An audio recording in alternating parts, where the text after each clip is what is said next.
C'est la suite de Politicien, votre rendez-vous politique, dont le numéro de ce jour est consacré à la Centrafrique. Mes trois invités sont avec moi. Merci à vous. Madame Marie-Reine et Racine, je reviens à vous. On l'a vu dans la première partie, la difficulté pour les uns et les autres à se comprendre. Est-ce que finalement, il n'y a pas là un malentendu du fait qu'ils ne se sont pas entendus sur ce que ça veut dire gouvernement inclusif à Khartoum? Et en fait, le problème qui se pose, on va, comme à mon habitude, directement au fond des choses. C'est ça. Parce qu'en fait, il faut aller à la racine des choses. Il ne faut pas rester en surface.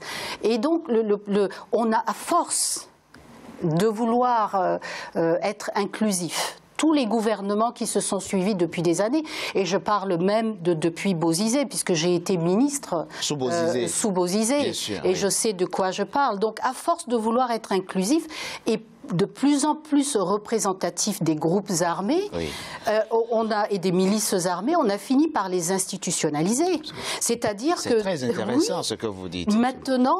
Donc, plutôt que d'avoir une approche d'union nationale, c'est ce qu'on devrait avoir, une approche d'union nationale basée sur les compétences et les capacités des gens. Et même la légitimité des gens. Oui, de manière à ce qu'on puisse justement, de manière générale, appliquer les textes, gérer correctement un gouvernement et administrer un pays. Donc on parle d'inclusivité, mais si on doit se retrouver, excusez-moi le terme, mais c'est exactement ça, si on doit se retrouver avec des vendeurs de cacahuètes au gouvernement et de vendeurs de pièces de bœuf au gouvernement ou de serveuses de restaurants, on ne va jamais s'en sortir parce que ces personnes n'ont pas le format, ne sont pas formatées pour être dans l'exécutif d'un pays qui a de très gros problèmes comme la République centrafricaine. Donc en fait c'est ça le problème. Et je finis sur un point très important. Moi quand je suis rentrée en Centrafrique dans le gouvernement en 2006, nous avions à cette époque à peu près, 3 groupes armés ou 4, je ne sais plus. C'est ça. Et à ce moment-là, on n'aurait pas dû négocier, parce qu'on ne négocie pas avec des criminels et avec des assassins, et je l'ai toujours dit. Et là, on est rentré dans la spirale, et on en sort. On a nourri ces groupes armés. Aujourd'hui, jusqu'à institutionnaliser, comme vous dites. Et aujourd'hui, on parle de 14 groupes armés, parce qu'on veut bien parler de 14 groupes armés. Mais la réalité, c'est qu'il y en a plus d'une vingtaine, et ça continue à se multiplier, et on n'a jamais pensé à enrayer cette multiplication des groupes. Ça nous amène, madame, à aborder la question complexe des marges de manœuvre du président de la République, Faustin-Archange Touadéra, face à ces groupes actifs. Il n'y a que 2 choix. Ou bien tu as la force militaire de les désarmer et donc d'appliquer la loi pour que ceux qui ont commis des crimes rendent compte à la justice. D'ailleurs, une cour spéciale pénale est créée pour ça, à Bangui. Ou bien discuter avec eux. Est-ce qu'il a les moyens de les désarmer? En fait, une chose, quand le président Touadéra a été élu, à ce moment-là, il est vrai, il faut l'admettre, il a hérité d'une situation catastrophique. Compliquée, difficile. Voilà, parce que nous avons eu une transition qui n'était pas dans le format qu'il fallait avoir pour une transition de ce type-là. Et donc, la transition, avouons-le, a été un échec. Donc, le président a hérité d'une situation désastreuse. Mais à partir de ce moment-là, il aurait dû se dire, et c'est ça que je reproche à ce chef d'État et à tout son entourage, il aurait dû se dire, puisque la transition a été un échec et que la transition devait faire face à des priorités. Il y en avait 3 ou 4 priorités principales. Oui. À ce moment-là, moi, président Touadéra, je décide pendant une année de faire face à ces priorités-là. C'est ça. On ne va pas rentrer dans une leçon de gouvernance. Non, mais c'est ça. Mais pourquoi on en est là aujourd'hui? Non, mais pourquoi on en est là aujourd'hui? Pourquoi on en est là? Et la question que vous posez, la question que vous posez, ça, c'est la vue, c'est peut-être Madame Assad. Non, mais la réalité aujourd'hui. C'est la réalité. C'est la réalité. Elle est totalement différente. Cette question que Madame soulève, pourquoi on en est là, justement, nous amène à jeter un regard, justement, sur le bilan sécuritaire du président Faustin-Archange Touadéra, puisque ça fait 3 ans qu'il a promis à ses compatriotes de pacifier le pays et de déployer l'État et son autorité sur toute l'étendue du territoire centrafricain. Mais ça, on en parle après ce sujet de notre rédaction de Dakar, signé Ange Bijou-Noumenyo. 30 mars 2016 à Bangui, en Centrafrique. Après son élection à la tête du pays, le président de la République, Faustin Archange Touadéra, avait promis d'instaurer la paix et la sécurité. 2 ans et demi plus tard, le défi sécuritaire reste toujours de taille et demeure fragilisé par les récurrentes attaques des groupes armés. Poussé par son esprit d'ouverture et de dialogue, le président centrafricain va multiplier les interventions pour tenter de ramener la paix dans son pays. Cela va se traduire par la signature d'un nouvel accord de paix entre gouvernement et groupes armés le 6 février 2019 à Bangui. Le défi du président Touadéra est encore entier, c'est-à-dire qu'il n'a pas de manière matérielle avancé sur son objectif de ramener la quiétude sociale en Centrafrique. Toutefois, ce qu'il faut remarquer, c'est qu'au niveau immatériel, le président Touadéra a réussi un défi immense, celui de ramener l'ensemble des esprits sur cet objectif-là, celui de la sécurité. À partir de là, on peut dire qu'il y a une étape qui a été franchie. Maintenant, il faudrait donc que l'ensemble des acteurs prennent en compte un seul objectif, celui de l'intérêt des Centrafricains. 3 ans après l'arrivée au pouvoir de Faustin Archange Touadéra, des pans entiers du territoire échappent encore au contrôle de l'État et le pays peine à se remettre en marche. Rétablir la confiance entre communautés, accélérer le retour des milliers de déplacés de réfugiés, désarmer les milices, tels sont les chantiers prioritaires auxquels il avait promis de s'atteler lors de son arrivée à la tête du pays en mars 2016. Des urgences auxquelles s'ajoutent d'autres défis tout autant pressants, tels que le redéploiement de l'administration sur l'ensemble du territoire, la relance de l'économie, la réhabilitation des infrastructures de base ou encore la remise en état des systèmes éducatifs et sanitaires. Mais les Centrafricains le savent, pour relever ces défis, il faut un retour à la paix et le désarmement des groupes armés. Malheureusement, les groupes armés en Centrafrique n'ont pas désarmé jusqu'au jour où nous parlons et ce n'est pas des conditions qui aident. Donc, on a espéré avec l'accord de Khartoum qui a été conclu et qui a permis quand même de constater que l'État centrafricain n'est plus en état de faiblesse chronique comme il était il y a 3 ans. Parce que nos analyses nous montrent que l'accord de Khartoum s'est conclu parce que l'État centrafricain s'est quand même suffisamment renforcé, mais pas assez, au niveau de la formation donc, de ses forces armées. Aujourd'hui, je pense que nous sommes à 3 ou à 4 bataillons formés, ce qui n'est pas suffisant, mais c'est mieux que par rapport à ce qu'on avait avant. Le président Faustin Archange Touadéra est à la tête d'un pays qui dépend essentiellement d'une aide internationale encore très insuffisante. À la tribune de l'Assemblée générale des Nations unies en septembre 2017, le président centrafricain Faustin Archange Touadéra n'avait pas manqué de réaffirmer sa volonté à faire réussir les efforts de paix en dépit de ses capacités limitées. C'est ainsi qu'il a fait appel à la Russie après la fin de l'opération Sangaris pour assurer la formation des forces armées centrafricaines. Selon la Fédération de la Russie, plus de 1600 éléments des FACA ont été formés depuis 2018, notamment 184 agents de la gendarmerie nationale et 123 policiers. Roger Andjalandi, cette deuxième partie intitulée « Bilan sécuritaire du président Faustin Archange Touadéra ». Lorsque vous prenez le pouvoir à la tête d'un pays occupé à 60% et que 3 ans après, il est occupé à 80% par des groupes armés, on ne peut pas appeler ça réussite.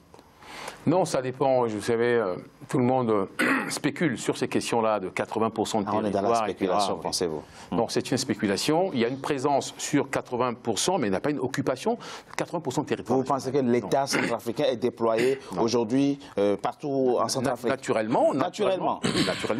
L'État s'est redéployé sur l'ensemble du territoire national, cohabite d'une partie du territoire avec certainement des groupes armés, mais avec des consignes claires. Les groupes armés comprennent facilement la démarche. Ouais. Donc, c'est d'ailleurs pour ça que dans l'accord de Khartoum, pour revenir un peu au sujet du jour, il y a une disposition mixte qui consisterait donc à organiser à la fois des patrouilles mixtes, entre des unités mixtes, entre les groupes armés et... Bon, ça, on a vu les infusions dans d'autres pays. Ça permet de dire ça, parce qu'il y a une espèce comme ça de fétichisme autour de ces questions-là. Tout le monde Monsieur Andjalandi, il faut respecter les Centrafricains qui sont dans l'arrêt pays et qui souffrent, qui sont abandonnés à eux-mêmes. Vous ne pouvez pas dire que je suis très sérieux de qu'on fait du fétichisme.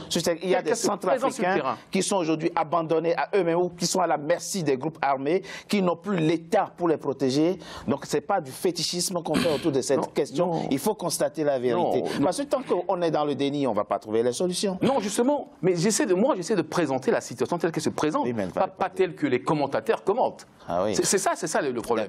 Vous savez, il y a une opinion comme ça, commune renommée, qui dit ça, que 80% du territoire serait occupé, etc. Tout le monde dit ça. Mais en réalité, non. Vous avez la preuve du contraire? Pas sérieux. Mais dans les 14 préfectures, vous avez des préfets. Vous avez des préfets aujourd'hui. Que répondez-vous très rapidement à votre compatriote Roger Andialandi qui pense, et il dit que c'est naturel aujourd'hui en Centrafrique que l'État centrafricain et son autorité sont déployés partout sur l'étendue du territoire centrafricain, parce qu'il y aurait des préfets à la tête des 14 préfectures. Quel mépris pour la souffrance du peuple centrafricain. Monsieur Roger Andialandi vient de nous en faire la démonstration. Vous avez vu la légèreté avec laquelle le président Faustin Archange Touadéra et ceux qui l'accompagnent traitent la question sécuritaire centrafricaine. Aujourd'hui, eux et leurs familles n'en sont pas des victimes. Oh, la population centrafricaine aujourd'hui... Le ton essaie de charger le débat émotionnellement. Non, je ne peux pas laisser passer ça. Je suis sérieux. Monsieur Andialandi, vous le répondrez le débat. C'est pas la question. Laissez-moi aller au bout. Monsieur Andialandi, sur l'émotionnel. Monsieur Andialandi, la question sécuritaire n'est pas une question qui préoccupe que Touadéra et vous. Nous sommes politiques. Nous avons présenté un candidat à l'élection présidentielle. On avait des solutions. Anissé Georges de Logele. On avait des solutions justement à cette crise-là. Vous savez, Madame le ministre a dit quelque chose de très intéressant ici aujourd'hui. Madame le ministre a dit qu'aujourd'hui on a institutionnalisé les groupes armés. Monsieur Faustin Archange Touadéra, dans sa gestion de cette crise-là, a choisi comme interlocuteur privilégié les groupes armés.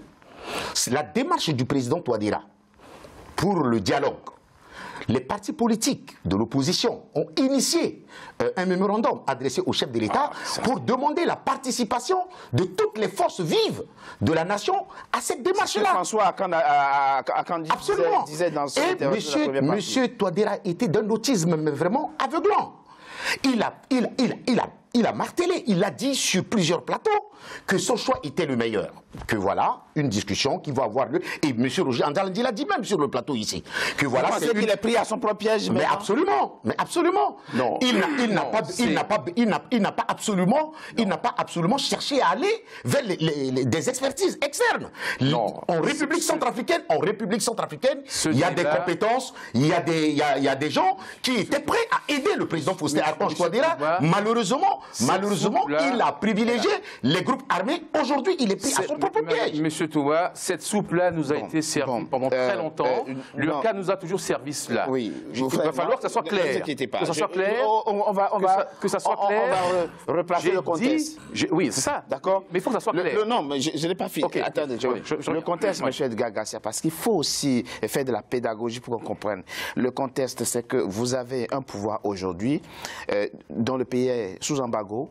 Vous voyez, il n'y a pas d'armes pour former, pour équiper aujourd'hui. Et c'est ce qui explique aujourd'hui d'ailleurs la présence de la Russie. Le président Faustin Archange disait dans une de ses émissions, il dit, pourquoi avez-vous fait appel à la Russie? Il dit, mais l'Union européenne vient former effectivement des bataillons dans mon pays, mais je suis sous embargo, je n'ai pas d'armes. Voilà que je trouve un État qui veut me fournir gracieusement des armes. C'est pour ça que j'ai accepté.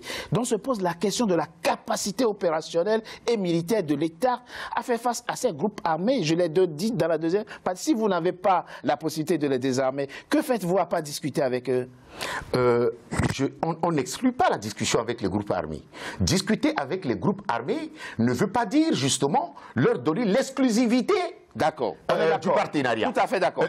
Pour revenir sur la question de la Russie que vous venez d'évoquer. Vous savez, la diplomatie est faite pour régler des problèmes. Il ne faut pas oublier que ce sont les autorités politiques françaises qui ont conseillé la Russie à la République centrafricaine.